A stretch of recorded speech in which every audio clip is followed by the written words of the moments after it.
नमस्कार। देश की बात में हाजिर है। कोरोना संक्रमण से मुकाबला जारी है। देश में पिछले 24 घंटों में 4,329 लोगों की संक्रमण से मौत हो गई। ये एक दिन में अब तक सबसे ज्यादा मौतों का आंकड़ा है। राहत की बात यह है कि संक्रमण के मामलों में गिरावट आई है। 2,63,000 मामले हैं और ये लगातार दूसरा दिन है जब 3 लाख केसेस से कम मामले सामने आए हैं। स्वास्थ्य मंत्रालय के अनुसार केवल 1.8% आबादी पर संक्रमण का असर हुआ है, लेकिन 98% आबादी असुरक्षित और उसे अभी ध्यान रखने की जरूरत है। तो इससे पहले आज प्रधानमंत्री मोदी ने 9 राज्यों के 46 जिला कलेक्टर्स और चंडीगढ़ के प्रशासक से बातचीत की। प्रधानमंत्री ने जिलाधिकारियों को इस जंग का फील्ड कमांडर बताते हुए कहा है कि इस वायरस के खिलाफ हमारे हथियार हैं local containment zone, aggressive testing और लोगों तक सही और पूरी जानकारी। उन्होंने कहा है कि हॉस्पिटल में कितने बेड्स उपलब्ध हैं, कहाँ उपलब्ध हैं, ये जानकारी आसानी से मिलने पर लोगों को सहूलियत होती है और इसी तरह कालाबाजारी पर लगाम हो और ऐसे लोगों पर सख्त कार्रवाई हो। तो उसे सरकार तक भी पहुंचाइए। तो कोविड से जंग के नाम पर सरकार ऐलान ज्यादा कर रही है और जमीन पर काम कम दिख रहा है। गुरुग्राम में रविवार को मुख्यमंत्री मनोहर लाल खट्टर ने अस्थायी कोविड अस्पताल का उद्घाटन तो कर दिया, लेकिन मरीज अभी तक भर्ती नहीं हो रहे हैं। कोरोना संक्रमण से निपटने की तैयारियों पर रवि रंजन शुक्ला की गुरुग्राम और गौतम बुद्ध नगर से ग्राउंड रिपोर्ट। हरियाणा के मुख्यमंत्री मनोहर लाल खट्टर ने देवीलाल स्टेडियम में बने अस्थायी कोविड अस्पताल का फीता काटकर उद्घाटन किया। अस्पताल का जायजा भी लिया। कई अखबारों में विज्ञापन आ गए हैं और सोशल मीडिया पर मुख्यमंत्री द्वारा अस्पताल के उद्घाटन की खबरें और तस्वीरें छाई रहीं। लेकिन 2 दिन बाद यानी मंगलवार को एनडीटीवी की टीम जब यहां पहुंची तो उद्घाटन का बड़ा बैनर तो दिखा, लेकिन मरीज एक भी नहीं मिला। अस्पताल में चल रहे काम का शोर सुनाई दिया और तेजी से काम कर रहे मजदूर ही दिखे। फोटो और प्रचार से दूर गुरुग्राम के ताऊ देवीलाल स्टेडियम से अस्थायी कोविड अस्पताल की ये ताजा तस्वीर है। तैयार अस्पताल की खबर और फोटो देखकर अस्पताल पहुंचे कई मरीज बैरंग वापस लौट चुके हैं। पेशेंट की हालत नाजुक हो गई थी, तो लगभग 9 बजे के आसपास हमने तय करा कि उस पेशेंट को किसी अच्छे हॉस्पिटल में रेफर करना है। यहाँ ये सूचना दी गई थी कि हमारे को सरकारी स्तर पर बार बार कि ये 100 बेड का हॉस्पिटल है और जिसमें 80 बेड ऑक्सीजन के और 20 बेड वेंटिलेटर के होंगे। तो हमें ये उम्मीद लग जगी कि संडे को है तो क्योंकि अभी नया खुला है तो हमारे पेशेंट को यहाँ जगह मिल जाएगी। जब हमने अपने एम्बुलेंस यहाँ पेशेंट को भेजा तो यहाँ उसको एडमिट नहीं किया गया और ये बताया गया कि अभी ये चालू नहीं हुआ है।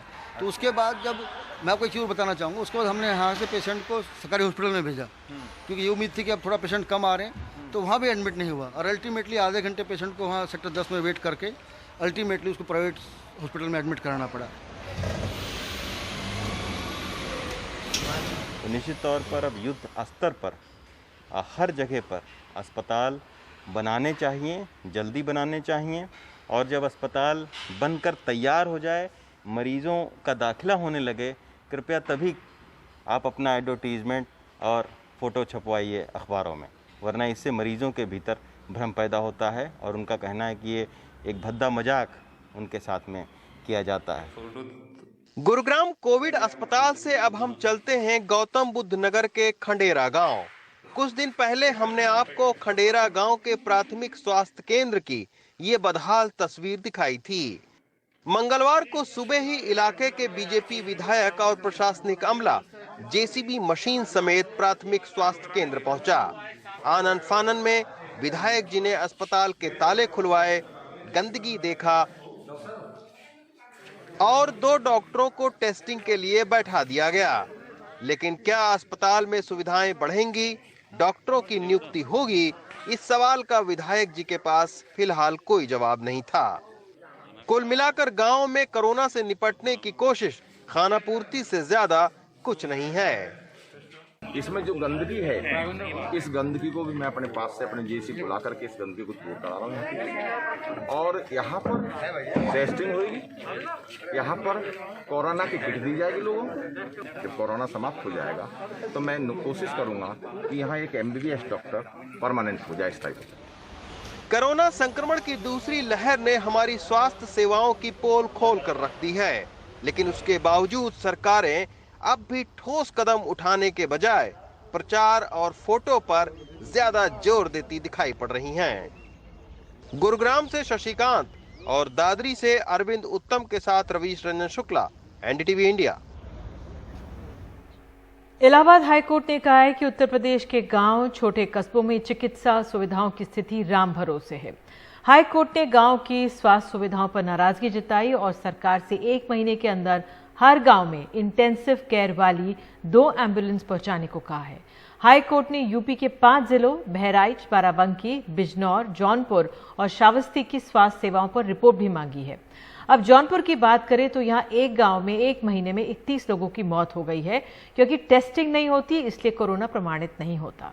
तो जौनपुर और बिजनौर के गांव की पड़ताल करती कमाल खान की रिपोर्ट।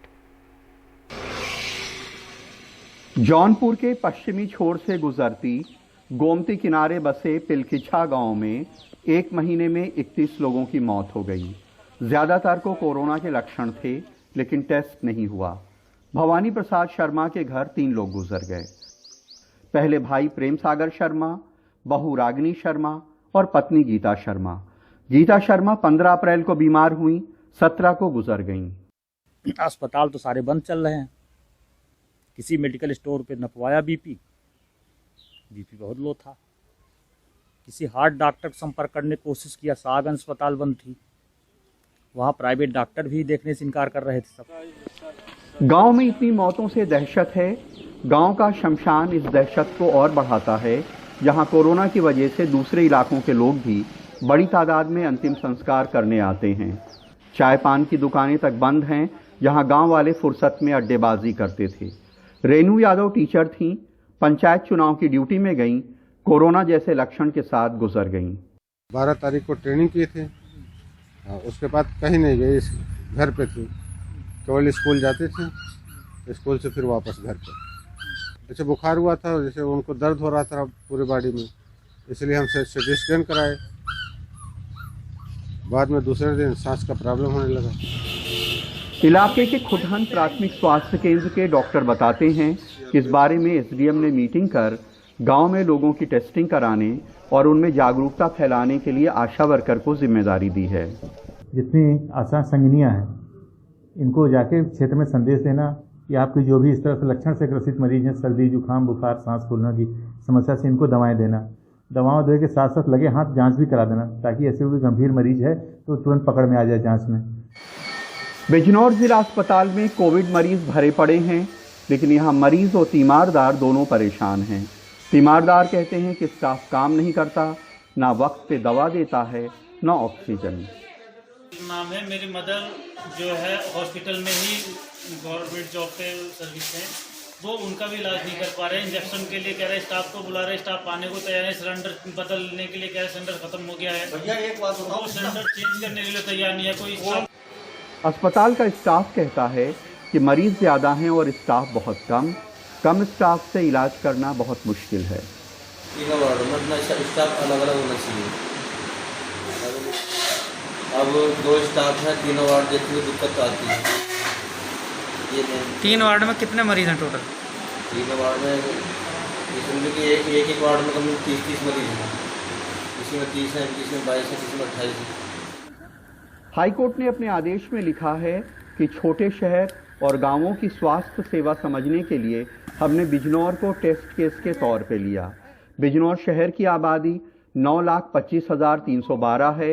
यहाँ लेवल 3 का एक भी अस्पताल नहीं।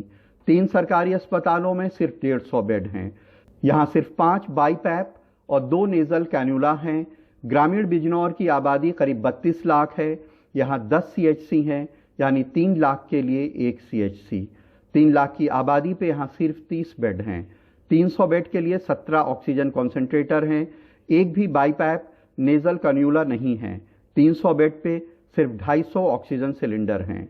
गांवों में लोगों में कोरोना के लक्षण भी हैं और मौतें भी हो रही हैं, लेकिन ये तब तक प्रमाणित नहीं होगा कि मौतें कोरोना से हुई हैं जब तक टेस्टिंग ना हो जाए। इसलिए सबसे ज़्यादा ज़रूरी है कि गांवों में ज़्यादा से ज़्यादा लोगों की टेस्टिंग हो। बिजनौर में जुबैर और जौनपुर में राजेश श्रीवास्तव, कैमरामैन विनीत कुमार वर्मा के साथ कमाल खान, NDTV इंडिया। और अब खबर बिहार से। पटना हाईकोर्ट ने कोरोना से होने वाली मौतों के अलग अलग आंकड़े बताने पर बिहार सरकार को आड़े हाथों लिया है। दरअसल वहां मुख्य सचिव ने तो हलफनामा दिया, वो पटना प्रखंड आयुक्त के हलफनामे से बिल्कुल अलग है। दोनों में मौत का अंतर काफी ज्यादा है। जिला प्रशासन के आंकड़ों के अनुसार 86 मौतें 31 मार्च से 12 मई तक हुई। मुख्य सचिव की रिपोर्ट में बताया गया कि 1 मार्च से 13 मई तक अब तक बक्सर में बस 6 मौतें हुई। जिला प्रशासन का कहना है कि इसी दौरान कोविड से मरने वालों की तादाद 93 है, लेकिन प्रखंड आयुक्त के दफ्तर के हलफनामे में बताया गया कि 5 मई से 14 मई के बीच 4 धाम घाट पर 789 शवों का अंतिम संस्कार हुआ। अब जजों ने मुख्य स्वास्थ्य सचिव से 2 दिन में सारे तथ्यों के साथ नई रिपोर्ट रखने को कहा है। हाल ही में बक्सर में 70 से ज्यादा शव तैरते मिले, जिनका पोस्टमार्टम कराया गया, जिनका DNA सुरक्षित रख लिया गया है। आइए सुनते वहां पे लोगों का क्या कहना है। मार्च में स्लो एवरेज था, मतलब 50-60 के एवरेज चल रहा था प्रतिदिन। हाँ, 24 घंटे मिलाकर। वहीं अगर आ जाए मई में, तो मई में कुछ चला था, मतलब 2-4-10 दिन एवरेज चला था, उसका 160-80 के आसपास में आ गया था। लेकिन फिलहाल अभी 60-70 के एवरेज में चल रहा है। अप्रैल महीने में किस तरह का रेशियो रहा है? अप्रैल में 70-60 के एवरेज चल रहा था। वहीं कुछ मई में 2-4-10 दिन के लिए ज़्यादा हुआ था शुरुआत में। अप्रैल और मई महीने में क्या रेशियो? बहुत सीरियस था। कितना? लगभग प्रतिदिन हो गया था, करीब 100-150, 220, 230 तक गया है लास्ट तक। उसके बाद इस समय में जो हुआ है बहुत कम हो रहा है अभी। और सामान्य दिनों की अपेक्षा अगर हम लोग बात करें मार्च, अप्रैल, मई में, तो क्या आपको रेशियो नजर आ रहा है? बहुत कम आ रहा है अभी। पहले तो बहुत काफ़ी था, लेकिन अब बहुत कम हो गया है। इधर बहुत काफ़ी हो गया है, 200-250 से ऊपर हो रहा है रोज। प्रतिदिन 200 से ऊपर। कोविड पेशेंट ना कोई गारंटी नहीं है कोविड पेशेंट की, ऐसे रेशियो में बता रहा हूँ, उसमें कोविड पेशेंट भी है। अभी माननीय हाईकोर्ट ने एक निर्देश जारी किया है डेड बॉडीज को लेकर, नगर परिषद कितना फॉलो कर रहा है? हम लोग टोटली फॉलो कर रहे हैं डेड बॉडीज के लिए। देखिए, हम लोग को जो भी सूचनाएं मिलती हैं कि अगर यहाँ कोविड का पेशेंट मर गया है और परिवार वाले नहीं कर रहे हैं, तब भी हम लोग घर से ले जा के उसका फ्यूनरल करवा रहे हैं। और हमारे साथ हमारे वरिष्ठ सहयोगी मनीष कुमार मौजूद हैं। मनीष, मौत के आंकड़ों में इतना अंतर कैसे आ सकता है 2 सरकारी तथ्यों में? देखिए निधि, मैं आपको बता दूं कि अभी जो एक आंकड़ा प्राप्त हुआ है उसके अनुसार बक्सर में 19 मार्च से लेके यानी कि कल तक वहां पर जो आधिकारिक रूप से जानकारी दी गई थी कि कोविड से 108 लोगों की मौत हुई है, लेकिन आज जो आंकड़े जारी किए गए उसमें ये मृत्यु के संख्या को छिपाया गया है। तो ये लगता है कि कहीं ना कहीं सरकार के आला अधिकारी जो हैं उनकी एक रुचि है कि जो असल सच्चाई है मृत्यु के बारे में वो सामने ना आए। जहाँ तक शमशान गृह का बात है तो सबने माना है कि अभी थोड़ी सी कमी आई है, लेकिन अप्रैल और मई के 10 मई तक 12 मई तक जो है मृतकों की संख्या काफ़ी ज़्यादा थी। हालांकि इसमें एक डिस्प्यूट यह है कि कितने लोगों की मौत सामान्य रूप से हुई, कितने लोगों की कोविड से हुई, लेकिन कहीं ना कहीं ये लग रहा है कि बिहार में जो ग्रामीण इलाकों में जो मौत हुई है वो न सरकारी आंकड़े में आ रही है और न ही सरकार का कोई अधिकारी इस बात में रुचि रखता है कि वो सारे जो मौत हैं उसके कारण का पता चले या उनकी संख्या का पता चले। ये एक तरह से संख्या को छिपाने के चक्कर में जो है हर बात जो है परत दर परत जो है बातें खुलती जा रही हैं। निधि, बिल्कुल, बहुत बहुत धन्यवाद मनीष इस जानकारी के लिए। और जो हाई कोर्ट्स हैं, इलाहाबाद हाई कोर्ट हो या पटना हाई कोर्ट हो, वो सख्ती दिखा रहे हैं और वो एक तरह से हालात को संभाले हुए हैं। बहुत बहुत धन्यवाद आपका मनीष।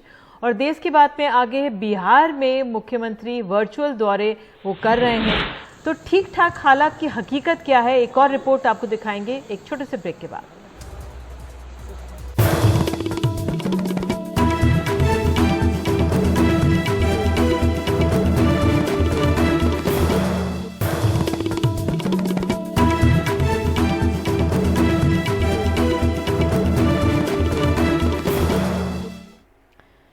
बिहार में नीतीश कुमार ने तय किया है कि कोरोना का इंतजाम देखने के लिए जिले का वर्चुअल दौरा करेंगे। वर्चुअल दौरा करने पर उन्होंने पाया कि सब कुछ ठीक ठाक है। सब असलियत में कितना ठीक ठाक है ये तो उस वक्त पता चला जब एक वीडियो सामने आया। हाजीपुर की सामुदायिक रसोई में सुबह से जबरदस्त इंतजाम दिखे। बैनर, पोस्टर, साफ सफाई, सब कुछ पूरा प्रशासनिक अमला जमा हुआ था। आखिर मुख्यमंत्री नीतीश कुमार लोगों से सीधे बात कर जमीनी हकीकत देखना चाहते थे, लेकिन जमीनी हकीकत के नाम पर अधिकारी उन्हें क्या दिखा रहे थे, इसकी भी एक तस्वीर सामने आई। खाना खाने वाले लोगों से रिहर्सल कराई जा रही थी कि वो मुख्यमंत्री को क्या बोलें।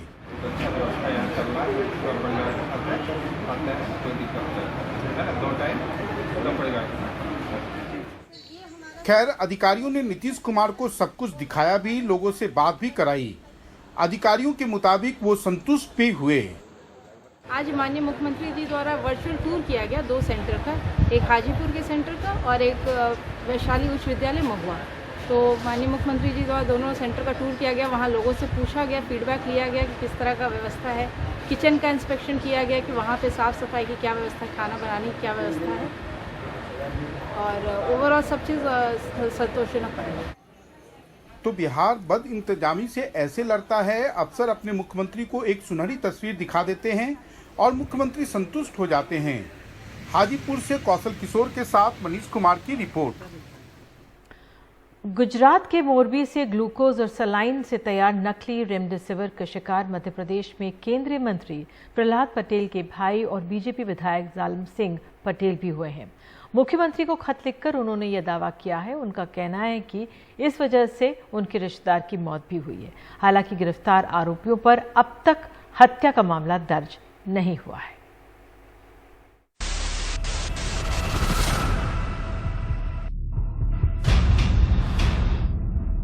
ग्लूकोज और नमक के इंजेक्शन को रेमडेसिविर के नाम से बेचने वाले गिरोह ने खासो आम में कोई भेदभाव नहीं किया। केंद्रीय मंत्री प्रहलाद पटेल के भाई पूर्व मंत्री और गोटे गांव से बीजेपी विधायक जालम सिंह पटेल ने मुख्यमंत्री शिवराज सिंह चौहान को खत लिखकर दावा किया है कि दमोह उपचुनाव में काम करने के बाद वो संक्रमित हुए। उन्हें भी जबलपुर में इलाज के दौरान 6 नकली इंजेक्शन लगाए गए। जिस हॉस्पिटल में उन्हें भर्ती किया गया था वहां उन्हें कुल 12 इंजेक्शन लगे, इसमें 6 नकली थे। विधायक ने कहा कि नकली इंजेक्शन से कई मरीजों की मौत हुई है। इसमें राजनीतिक व्यक्ति, सिटी हॉस्पिटल जबलपुर का प्रबंधक और सरकारी अधिकारी भी शामिल हैं। फेफड़ों का इंफेक्शन वो 4% था। दोबारा एडमिट हुआ तो सीटी स्कैन 25 तारीख को कराई, तब वो 15 और 16% इंजेक्शन 6 इंजेक्शन लगने के बाद। और इसके बाद जो 6 इंजेक्शन लगे उसमें मैं ठीक हो गया, मतलब 16% भी वो 6 इंजेक्शन बाद वाले में ठीक हो गया। उसी प्रकार से हमारे साले दिनेश पटेल जी, उनको मात्र 2% इन्फेक्शन था। उसी समय जब मुझे हुआ तो उसके 2-3 दिन बाद। उन्होंने अपने खत में दावा किया कि वो खुद भुक्तभोगी हैं। उनके परिवार के दिनेश पटेल की 42 साल की उम्र में कोरोना से मौत हो गई। जबलपुर में नकली रेमडेसिविर इंजेक्शन मामले में पुलिस ने विश्व हिंदू परिषद नेता और सिटी अस्पताल के संचालक सरबजीत मोखा समेत 3 पर मामला दर्ज किया। रासुका लगा, लेकिन इस कागजी कार्रवाई पर कांग्रेस ने तो सवाल उठाए ही हैं। पटेल को भी ये लगता है कि नाकाफी है। मुझे जानकारी लगी कि जो सिटी हॉस्पिटल का जो संचालक है उसको मात्र 3 महीने का वो NA से लगाया गया, जबकि 1 साल का नियम के 1 साल। तो मेरा मांग है कि 1 साल के नीचे उसको किसी प्रकार की रियायत नहीं देना चाहिए। ऐसे लोगों को कठोर से कठोर कार्रवाई जितनी हो सकती है, तो पूरे जीवन उन्होंने हजारों लोगों की जानें ली हैं। हालांकि इस आरोप पर सरकार के भी अपने तर्क हैं। किसी भी व्यक्ति को छोड़ेंगे नहीं। मैंने तो स्वयं कल ट्वीट किया और बोला है कि यदि ऐसे पहले भी कोई मामले हों जो सरकार की जानकारी में नहीं है, यदि किसी परिजन ने या किसी मरीज को की मजबूरी का फ़ायदा उठाते हुए किसी ने रेमडेसिविर ज़्यादा मूल्य में बेचे हैं, तो मुझे संज्ञान में लाएं। हम उचित स्थान पर उसकी कार्रवाई करवाएंगे जांच के बाद। तो हमारी सरकार तो कटिबद्ध है कि ऐसी व्यवस्थाएं को हम ठीक कर सकें। काश आपदा में अवसर की अकेली कहानी होती। अब राजगढ़ के जिला अस्पताल में कोविड ICU को देखिए। 6 महीने पहले लगभग 80 लाख में बना, 20 लाख से ज़्यादा सिर्फ सिविल वर्क में लगा। लेकिन पहली बरसात में ऐसी हालत कि ICU में लेटे मरीज को छाता लगाना पड़े। जांच करने के पश्चात ही पता चलेगा कि गलती कहाँ है, हुई है, किससे हुई है। और इसके लिए भी तो हम हाल फिलहाल सब मरीजों की सुरक्षा के लिए जो ऐतिहासिक कदम है वो उठाने की कोशिश कर रहे हैं ताकि मरीजों को कोई परेशानी ना हो और उनके इलाज सुचारू रूप से चलता है। इंदौर में नकली रेमडेसिविर इंजेक्शन से मौत के 8 मामले सामने आ चुके हैं। ये और बात है कि पुलिस अब तक ये नहीं बता पाई है कि कितने नकली इंजेक्शन बांटे गए। ये भी और बात है कि सूत्रों के हवाले से ये सुर्खियां बनने लगी हैं कि 90% नकली इंजेक्शन के मामलों में मौत नहीं हुई बल्कि मरीज ठीक हो गए हैं। अब सूत्रों से ये क्यों नहीं पूछा जाता कि अब तक इन मामलों में गैर इरादतन हत्या का ही मुकदमा चल रहा है, तो ऐसे में क्या प्रशासन के इरादे साफ नहीं होते और क्या 8 मरीजों की मौत हत्या का मामला चलाने के लिए नाकाफ़ी है। नरसिंहपुर से आशीष, राजगढ़ से तनवीर और भोपाल से कैमरा पर्सन रिजवान खान के साथ अनुराग द्वारी, एनडीटीवी इंडिया। और देश की बात में आगे, जम्मू कश्मीर में 10 जिलों में हफ्ते भर से नहीं लगे हैं टीके।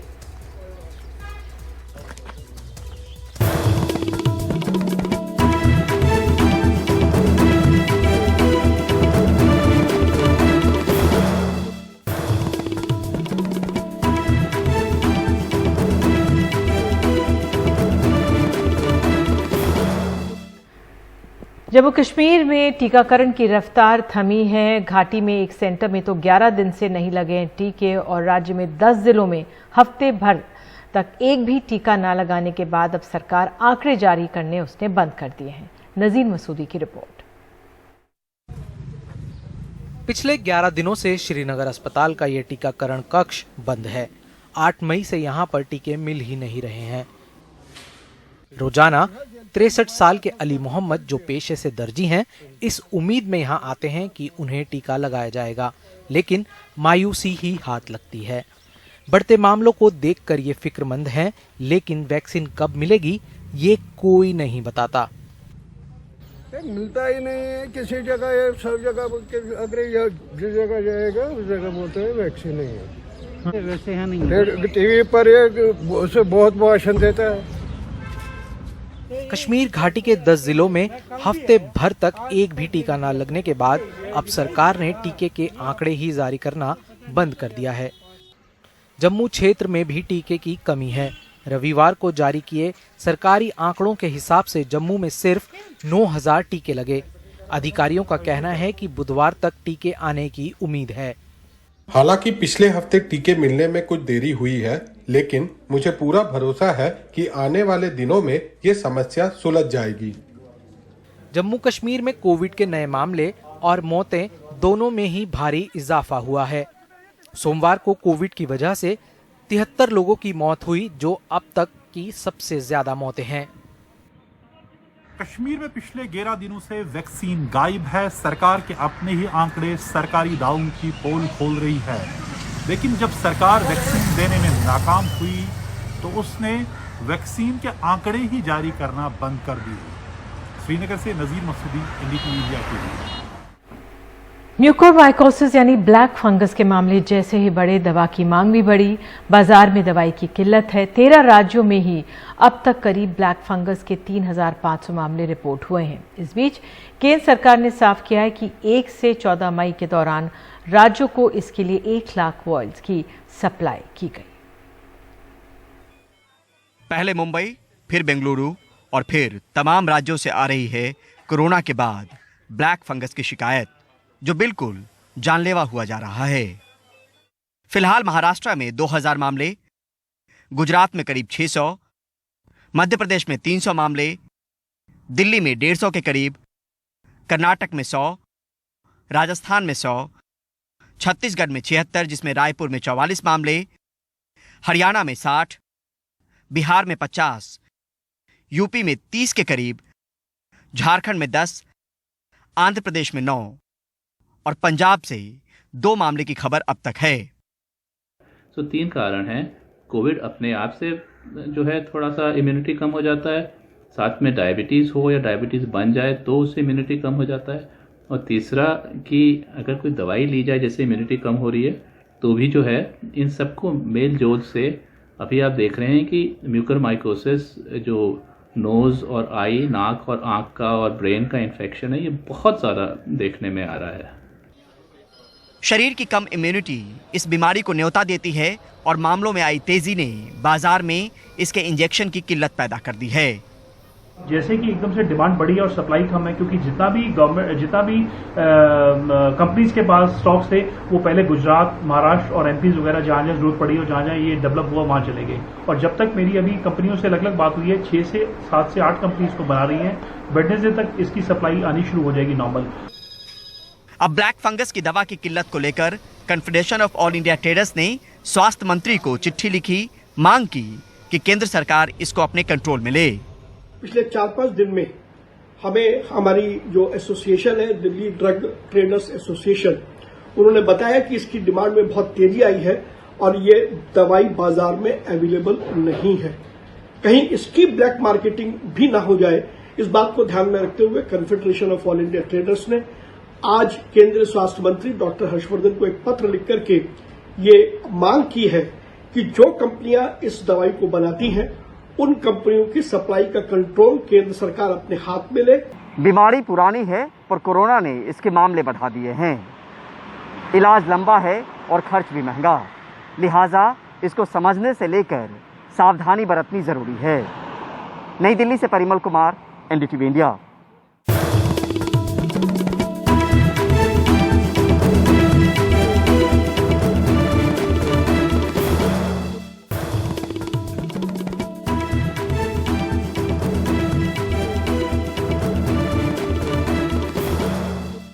उत्तर प्रदेश के मेरठ में कोरोना ने रौद्र रूप दिखाया है। यहाँ पर 2 जुड़वा भाइयों की कोरोना से 24 घंटों के भीतर मौत हो गई। जो भाई एक साथ पैदा हुए, साथ ही चल बसे। उम्र मात्र 24 साल की थी। मेरठ में रहने वाले ग्रेगरी रेमंड राफेल के दोनों बेटे इंजीनियर थे। नाम था जॉफ्रेड और रॉल्फ्रेड। इसी 23 अप्रैल को दोनों ने अपना 24वां जन्मदिन मनाया था, लेकिन किसे मालूम था कि यह आखिरी जश्न होगा। जन्मदिन के अगले ही दिन दोनों को कोरोना हो गया। दोनों भाई लगभग 13 दिन मेरठ के आनंद अस्पताल में आईसीयू में भर्ती रहे।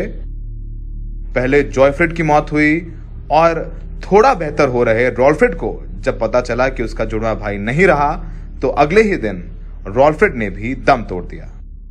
1 मई को हमारे यहाँ पे आए तो at the time of admission only Rolfred had cardiac arrest. दोनों का जो सीटी स्कैन होता चेस्ट का, उसका स्कोर 25/25 था। दोनों का 25/25 था और दोनों को वेंटिलेटर की सपोर्ट दी। But on 13 suddenly one of them had cardiac arrest again and we could not revive him. और जैसे ही वो दूसरे भाई को पता चला तो वो ही इंक्वायर्ड अबाउट कि मेरे उसको भाई को क्या होगा, तो फिर उसको भी ही also went into this thing depression and next day he also died. Gregory के घर के बाहर सन्नाटा पसरा हुआ है। परिवार इतना टूट चुका है कि कैमरे पर आकर बोलने की हिम्मत भी नहीं है। ग्रेगरी रेमंड ने बताया कि वो और उनकी पत्नी सेंट थॉमस स्कूल में पढ़ाते हैं। उनके दोनों बेटों ने बीटेक की पढ़ाई की, जिसके बाद अच्छी कंपनियों में दोनों की नौकरी लग गई। दोनों बेटों के जन्म में सिर्फ 3 मिनट का अंतर था। रॉल्फ्रेड के दोस्त सुमित ने हमें बताया कि दोनों भाई एक साथ ही रहते थे, एक से कपड़े भी पहनते थे। हमारे संग तो यहाँ खेलते थे खूब, मतलब हम साइकिल चलाना यहीं सीखे, वो बचपन से देखा, बहुत अच्छे थे और बाहर जॉब करते थे। बहुत अच्छा नेचर भी अच्छा था, सब फैमिली में सबका ही नेचर बहुत अच्छा है, सभी बहुत अच्छे हैं। दोनों ट्विंस से जो वो कपड़े पहनते थे वही वो कपड़े पहनते थे। दोनों तीनों ब्रदर में बहुत प्यार था। मेरठ यूपी में सबसे प्रभावित जिलों में से एक है। यहाँ के गांव भी कोविड से बुरी तरह प्रभावित हैं।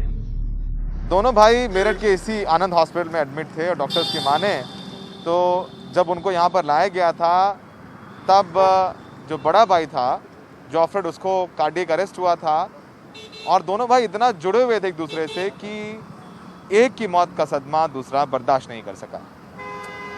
सहयोगी मोहम्मद मुसरीन के साथ मेरठ से सौरभ शुक्ला, एनडीटीवी इंडिया।